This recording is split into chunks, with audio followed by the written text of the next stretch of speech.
Alala ninyo, pinag-usapan ito ng buong mundo, okay, ng buong Pilipino. Tapos sinasabi nila na Maharlika, ganyan-ganyan, fake news, ganyan-ganyan, da-da-da-da-da. Even ng NBI, okay? Ako ay hinamon na hahanapin ako dito sa buong, kahit sa Amerika ako, sino yun, ni Santiago, dahil daw sa pagdadawit ko kay First Lady Satanas. Ano na kayo ngayon mga jutang ginemis nyo? Dahil si Lisa Tanas, okay, kasama niya itong Tantoco na ito. Dahil ang asawa ni Tantoco, si Dina Tantoco Arroyo, na staff nila, ni Bianca Zobel, diyan, okay, appointed nila ito. So magkakasama sila. So anong ibig sabihin nito? Okay? Isang malinaw na katotohanan, mga kababayan, na itong si Bangag, ito si Lisa Tanas, ay ang circle nila talagang Addictus Benedictus. Isang malinaw na katotohanan na ang testimonya ni Agent Morales sa Senado, ang ngangabels ni Cathy Binag, na inalok siya ni Lisa Tanas ng pulboron, nakapunta siya sa bahay ni Lisa Tanas, ang circle nila, mga adik. Dapat yung mga alpotera at ang mga inggit sa alindog ko, wag nyo tong itapik. Kasi ako nag-expose nito. Diba? Kasi, Maharlika, ganito, ganyan. Wag nyo to itapik dahil hindi to sa inyo. Hindi kayo nag-expose dito. Dahil wala kayong lakas ng loob na sabihin sa viewers ninyo o murahin ang mga buwaka ng inang Lisa Tanas at Bangag na sumisira sa kinabukasan ninyo sa pagnanakaw, sa pag-aadik. Huwag nyo tong itatapik. Ano masasabi nyo ngayon? Dahil totoo ang in-expose ko sa inyo na nag-addict sila dito sa Beverly Hills. Remember this? Asan na yung panakot ni natin? Lahat ng panakot tinanggap ko sa ngalan ng katotohanan, mga jutang din na kayo, na mga Satanas. Ano ngayon, Lisa? Di ba sinabi ko na na-hold siya dito sa US for questioning? Remember that I told you? Anong ginawa nila? Maharlika, fake news. Hindi naman yun na-detain. Kinitwist pa nila yung salita ko. Namatay dahil sa pagsingot ng pulboron. Bakit siya pumunta sa Amerika? Isinama ng Office of the President, Office of the First Lady Bangag. Bakit ito kasama itong taong ito? Ito, hindi ko ito kinukutya ang taong ito dahil wala naman itong kasalanan sa inyo. Pero ang asawa nito, na what? Here. At sa takutin ako, gugurgurin ako dahil sinasabi ko sa taong bayan ang katotohanan. Mga military, mga polis, nga, si Lisa ang nagbitbit niyan. Okay, basahin natin dito, mga yawa. Yun, i-cover up, puro cover up lahat. Now what? Ano ngayon ang mga susunod na eksena? Nakita nyo na ibalita na. Mali ba si Maharlika? Ang media ba nag-ulat ng ganito? Lumalakas ba ang loob ng mga media? Ang lalaki ng kanilang mga negosyo. They can fight against mga defamatory cases na yan. Pero maingat at duwag sila. Only Maharlika can fuck all of them. Lalo na ang mga bangag. Diba? Lalo na ang mga bangag. So ngayon, mga kababayan, kung ganyan, okay? Kung ganyan ang mga eksena na nangyari dito sa Beverly Hills. Ayan? Na natsugi dahil yan bit-bit ni Lisa Tanas. Okay? Yung taong yan. Yung taong yan. Ano ngayon ang mangyayari? Titigil na lang ba tayo? Si Lisa baka ka? What? Okay? Anong ni Lisa dyan? Anong participation yan? So definitely, under investigation pa yan. Open pa rin yan, mga kababayan. Open pa rin yung investigation.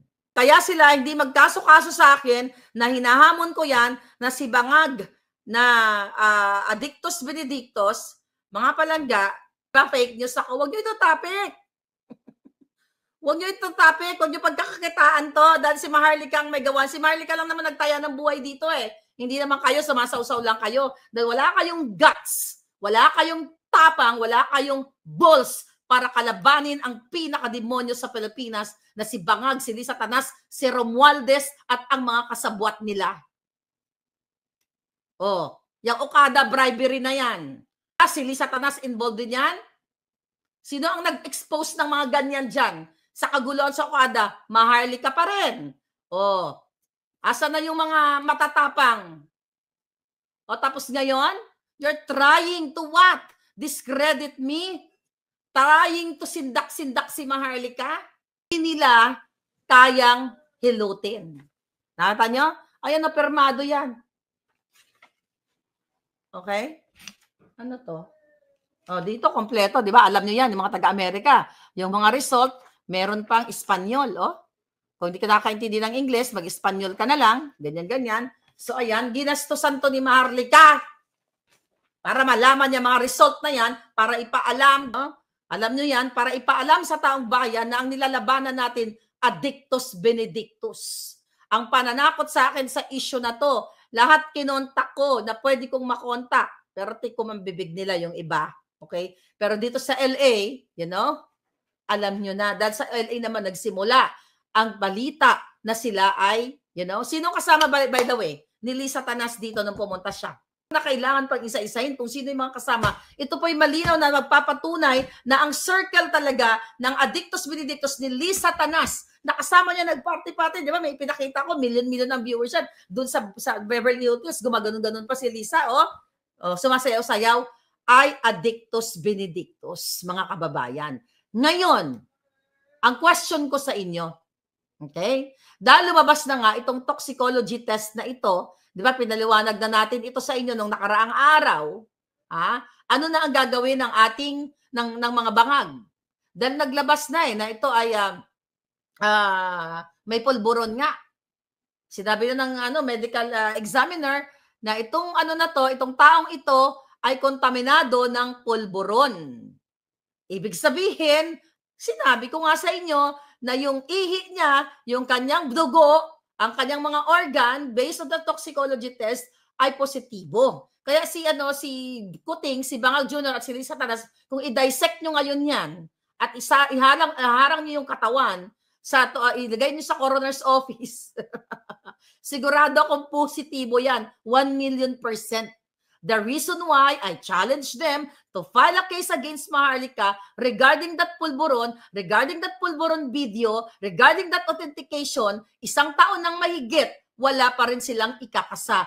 Bakit? Dahil si Maharlika ay itinataya ang alindog sa ngalan ng katotohanan. Now, Lisa Tanas, bangag!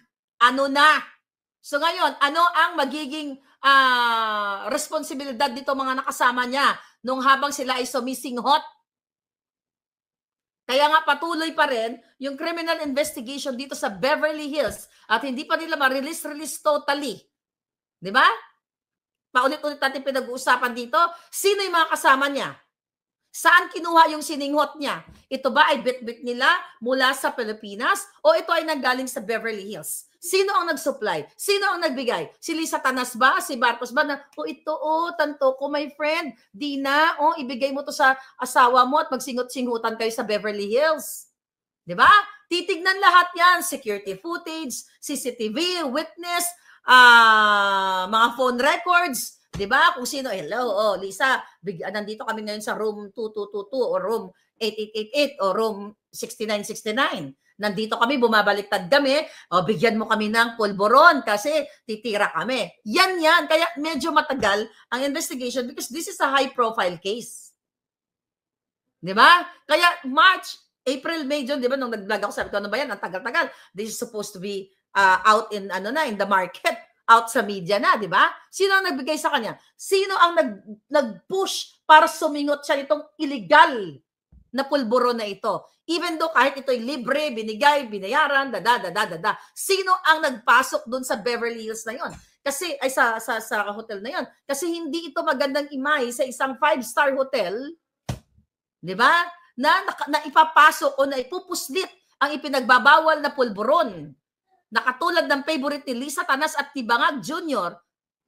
At na ngayon, paano nila ito cover up to? Sino ang kasama dito? Sino? party-party sila. Sino-sino mga kasama sa party?